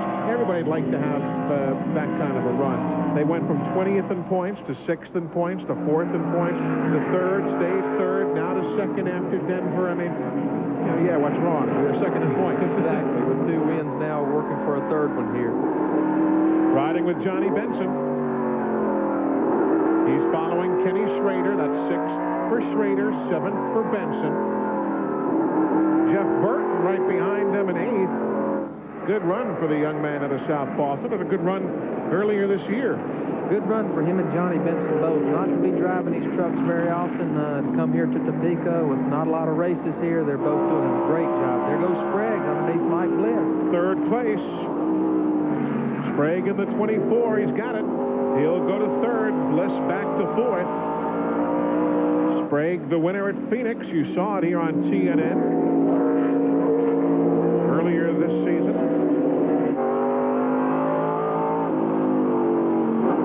We've got a lot of these events coming up for you here on TNN Motorsports later this year. Odessa, Missouri, Flemington, New Jersey. We'll follow these trucks all across the country. You can watch these trucks as they go through the corners. You can tell it's getting getting close to the end because they're using up all of the racetrack and really getting up on those ripple strips. See a good crowd up there on the embankment looking on. Not everybody takes to the grandstands at a road course. Schrader and Benson, good battle for 6th. Schrader's got it. Benson wants it. They're on the drag strip. It's a good old-fashioned drag race. Who had lane choice? Schrader. He's got lane choice and the position. He'll hang on to 6th. Benson will run in 7th. Then outbreaks him into the corner, grabs the spot away, and that's Jeff Burton's truck, the Exide colors, trying to make the pass to the inside also. Some good racing here at Heartland Park in Topeka. Really was. It's like, again, Benson was hunting. Where's Schrader's weak point? Aha, I can get down in this corner deeper than him, and I can outbreak him, and he did. So that's the scramble, 6th on back. All of those trucks running in position. That was the Resendiz truck you saw, number 7. He's in 10th spot. That's another guy, Eli, that you just don't think about road racing when you think about Dave Resendiz, and there he's been quietly working in the top 10 all day. How about old Jeff Burton, though, from 28th to 8th? I mean, that's strong. You got to remember what kind of truck he's in. He's in a Jack Rouse truck. And when you think of Jack Rouse, also you think of road racing. Good point. Good point. We're working lap number 67. That is 10 remaining within the final 10 laps here for the NASCAR Craftsman Truck Series. Glad you're with us. Turning out to be a dandy of a race here in Topeka, Kansas, within sight of the finish. Welcome back to Heartland Park. Kenny Wallace and Joe Ruttman both bringing their trucks down the pit lane. They had slowed, in particular, Ruttman had. There he is in the 80. Had dropped off the lead lap in 20th, and there was some kind of vapor venting from behind the truck. Yeah, they had been off the pace for the last couple of laps, and not what Ruttman wanted to see with under 10 to go. Ruttman coming here at Topeka 4th in the point standings. So the crew peering underneath the hood of that truck as we continue under green for the race leader, Mike Skinner. There he is, and the lead he enjoys on Hornaday, and now Ron's starting to really cut those ripple strips close in the 16 truck. Glenn Jarrett's down checking on, looks like the truck is done there, Glenn. Yeah, if it's not, it only needs about a minute more, Simmer, and I think it's burned up. I think lunch is cooked. This is as close to being done as I've ever seen. If you like it medium or medium rare, it's too late. You're a sick man, Glenn Jarrett. Not a laughing matter, though, for Joe Ruttman by any stretch. 4th in points. We'll get a further word on exactly what has gone away there. Mike Skinner took the lead at lap 8. And though he has not been able to leave everybody, he's not run off and hid, certainly. He has held off what few challenges have come his way. And this says so much for the Richard Childress organization and Mike Skinner. You know, other than coming on the Truck Series last year, you know, Mike probably had not run any road races at all. And here he's just been the dominant truck all day here at Topeka. A couple of Winston Cup guys battling for 7th. Kenny Schrader, Jeff Burton in the 99 truck, Dave Resendiz right behind in the 7th, the QBC truck, and Bill Sedgwick in the diehard number 17. For the record, trucks has run together all day long. Yeah, I was going to say, for the record, there's Darrell Waltrip behind in the more orange paint job on the truck. So Sedgwick is in 10th. Darrell right there is in 11th. For the record, it is employee ahead of the boss. Let's go back to Glenn in the garage. And Joe Ruttman has climbed from his truck, and guys, look how red, how flushed his face is. It looked like it was a little hot in there, Joe. Well, the teapot got a little bit hot. I don't know whether we got a hole in the radiator or what, but we lost the water, and we just hoped we could get to the end and get some points, but we wasn't that lucky. This hasn't been your kind of year thus far, though. I know you guys are still fighting. Jack, we're digging. Honest, we're digging. Well, you got to talk to the boss man about that. They'll fix this thing. Try again in a couple weeks at work. Yeah. Sad thing for Joe Ruttman. They have not led a lap at all this year, but they do battle, like you said, last week at Denver. Qualified 21st, battled all day, finished 6th on another tough racetrack on which to pass. So Joe Ruttman's a veteran. He'll get back up front. And again, has a 4th place in points, but now that could shift around because there aren't all that many teams who have retired thus far this afternoon.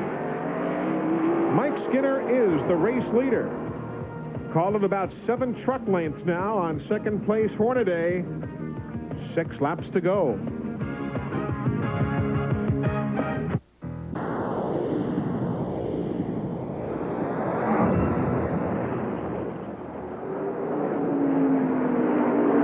We are in the heartland of America, Heartland Park, Topeka, Kansas. Mike Skinner showing the way. You know, not surprising. Remember last year, Skinner qualified outside of the front row at his first ever road race, got spun on the first lap of the race, was running last, then came home to finish 5th. So maybe we shouldn't be surprised at all how well that truck's running today. That's tough to do on a road race. Yeah, he did show that last year, and obviously he started up near the front today, and he has shown the way ever since about lap 8. And there you see 2nd place having changed hands as Jack Sprague has taken the Quaker State colors now around the Napa truck of Ron Hornaday. So Sprague has come scrambling now. Does he have anything for Skinner here on these final 3 laps? You know, Sprague has been coming through the field just progressively all day. And, you know, this is maybe not a surprise because his wrenchman crew chief on that truck is Dennis Connors. He's a good one. We might remember that Dennis was turning a lot of the wrenches when Tim Richmond was running all of his road races. Let's take a look at that pass for 2nd spot so you'll know exactly how Sprague made it work. Hornaday's truck just not getting down in the corner, and Sprague took advantage of it. I believe you've seen maybe Hornaday's truck kind of fade in the last few laps. Haven't seen any bobbles, though, today by Skinner. Now let's see if Sprague has anything for. Might not be enough time. It's still about 7 truck lengths from the leader back to 2nd spot. But, Glenn, that's been an impressive run for Sprague. Oh, very impressive. And I want to tell you what, I got to take my hat off to Jack Sprague. He developed a reputation a couple of years ago of being able to run one type of racetrack. In fact, he got the nickname of One Track Jack. Well, let me tell you, he has dispelled all that, put that to rest. He's put on a heck of a show here. This truck has probably been the best truck in the second half other than Skinner, and I believe right now he might be a little better than Mike. Mike's got to watch him in the rearview mirror. He's coming strong. And only 1 finish out of the top 10 all year for Sprague. They were 12th at Monroe, Washington. Otherwise, they've been in the top 10 all season long in finishing order. You know, I just believe, though, Mike Skinner right here, he's just going to take an easy line. He's going to take care of his tires, make sure that he don't overextend the truck and make a mistake, because if he does, Jack Sprague's going to be there. Sprague in 2nd, Hornaday 3rd, Bliss is 4th, Sauter is 5th. Running in 6th is Johnny Benson. Kenny Schrader is 7th. Jeff Burton 8th. Dave Resendiz 9th. Bill Sedgwick runs in 10th. Darrell Waltrip is 11th. Rich Bickle 12th. 13th is Brian Refner. All of these trucks on the lead lap. 14th position, they'll show Doug George. 15th spot now is Davy Jones. 16th on the lead lap is Walker Evans. 17th position, they're showing Bobby Gill in his first ever road race. 18th position now is Kenny Wallace and Butch Miller in 19th. All of those trucks being posted on the lead lap at this stage of the afternoon. This is the battle for 5th.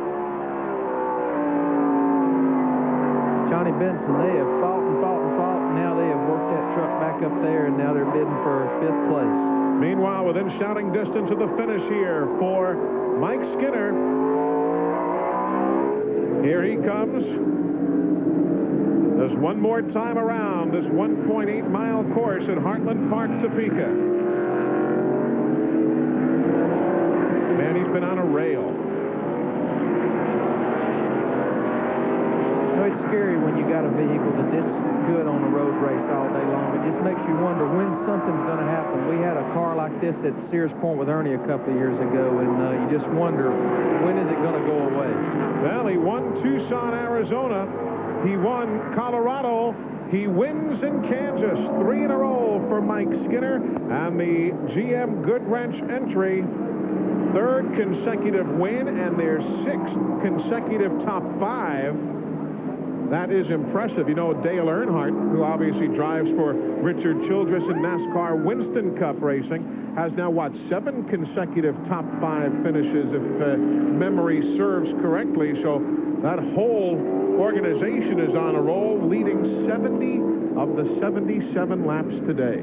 Don't want to take nothing away from any of those two race teams, but I think the big key is a man named Richard Childers. Tough to argue with that. When we come back, we'll be heading to Victory Lane. Lots to tell you about, so stick with us as we are live at Heartland Park, Topeka, with a third straight win for Mike Skinner. We're coming right back. Of a race here today. If you'd like to get all of the final results again or any other NASCAR news, check out NASCAR Online.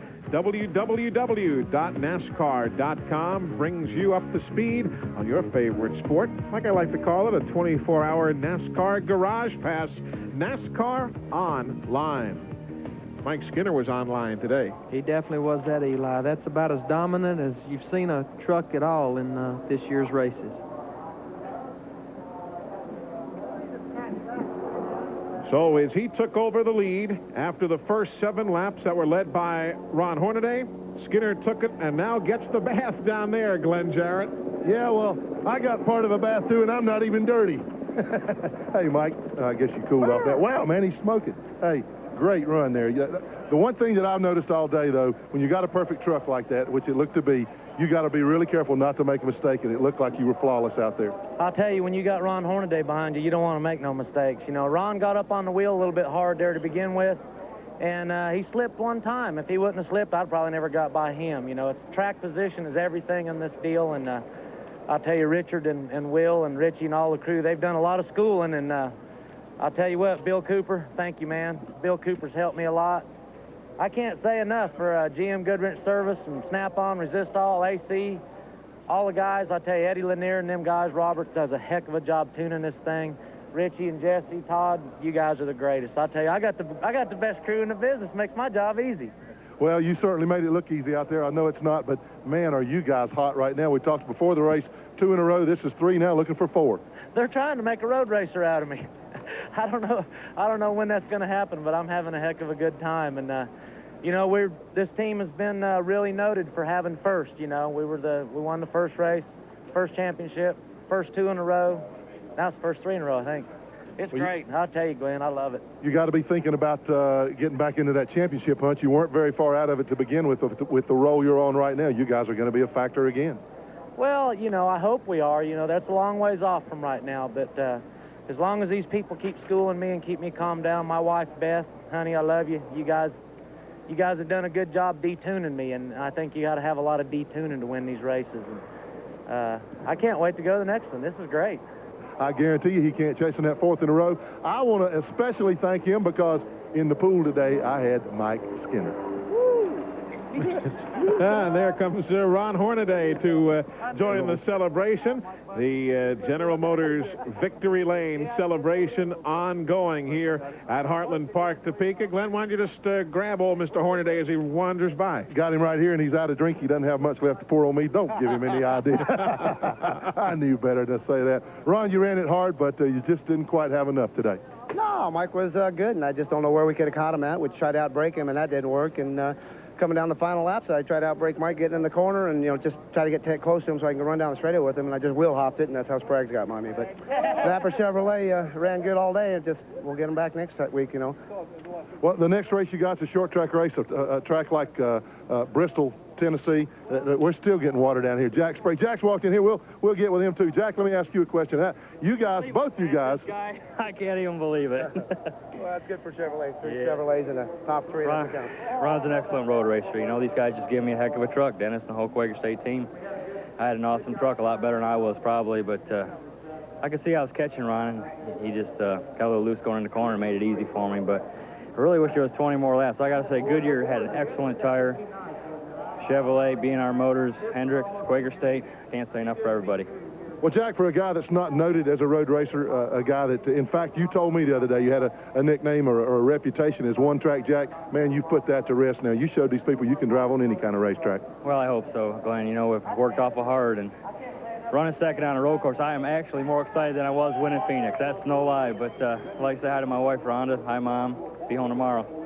Well, congratulations to Jack Sprague, to Ron Hornaday, and most of all to Mike Skinner for his 3rd consecutive win. What a day for Chevrolet.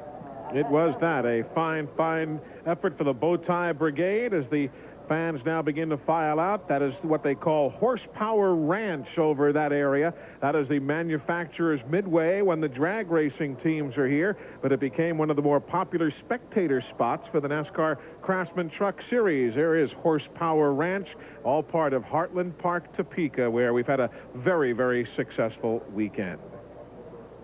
We're coming right back. Take a look at the finishing order. All of the post-race numbers coming your way as we return to the heartland of America. On a plan to race on down to the new and official store of NASCAR that's now open, NASCAR Thunder.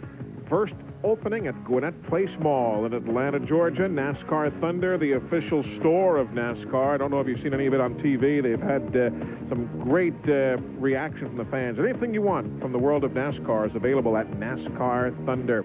A hugely successful weekend here at Heartland Park in Topeka. And maybe the second biggest smile down near Victory Lane, short of Mike Skinner, belongs to Bill Kentling, the president of this racetrack. Because, Glenn, that man's had himself quite a weekend and a great, great facility. Well, Eli, I was kidding about how he got this Chamber of Commerce weather. Beautiful day yesterday for the all-pro race, Bill, and again today, perfect temperatures. You guys have had a great weekend. And no alibis. The weather was great. The fields were great. You did the all-pro race yesterday. It was very competitive. And today, you know, the best truck drivers in the world beat the fellow who was second in the Indy 500. They beat 7 Winston Cup regulars and good regulars. Credit to Skinner. I mean, he beat quite a field today. Hey, this guy's working for our job, Eli. He knows more stats than I know. Congratulations. I understand you had a good crowd, and you have to, you're one of those guys with a hands-on approach. You like to get out there and just see exactly how many people are here. I'm like everybody else, Jarrett. I can't tell how many people are here at a road course unless I get out on a golf cart and get on the berms and look at the angles. And I will tell you, in 7 years, this is the biggest non-NHRA national Sunday crowd we've ever had. We put some people in here. We just can't get them all to sit in the drag racing seats, but as you and I were talking, in every nook and cranny, there were 1,500, 2,000, 2,500 people having a lot of fun because it was, as you said, a very competitive race. I have a feeling we'll probably see you back here again next year. I'd have to work hard to screw it up with NASCAR at this point. I want them back very much. He ain't going to work that hard, folks. Thanks again to Bill Kentling, all his crew and staff personnel here. We've been treated very, very well at Heartland Park, Topeka, and we look forward to coming back again. Back to you, Eli. Amen to that. My first time here. You've been here before, Larry, and you were telling me what to expect, but this really is the home of America's motorsports here in the central part of this country. And, of course, down the road from Western Auto's corporate home, and who knows, maybe next year on the expanded road course when we all come back here. Let's take a look at the full field rundown so you know where your favorite teams finished. Well, some good names right there. Johnny Benson did himself proud. Dave Rezendes hung in there all afternoon. He really did. These guys they kept coming along as the day come on, kept adjusting on their trucks and was there at the end. And look at Rich Bickle, first road race. Bobby Gill, first road race. And there they are, 12th and 15th, respectively. And the thing about Bickle and Refner is they went spinning a couple of times and still fought their way back to some good finishes. Joe Ruttman had problems with his truck. We talked to him earlier. Wally Dallenbach, not really the factor today that folks had expected. Jimmy Hensley with some problems, finished back in 28th spot. And then you see the final finishers, T.J. Clark, Michael Dockin, and Mike Chase. We're going to come back to wrap it up. The teams are packing it up, getting set to head to Bristol Raceway in Tennessee for the next truck race. But we will be back here in Topeka in just a moment. Exclusive coverage of the Lund Look 225 on TNN has been brought to you by Chevrolet. One car company has won more races in the history of NASCAR. Genuine Chevrolet. By Duraliner. Beating the leader is tough. And by Weed Be Gone from Ortho. No weed, too tough.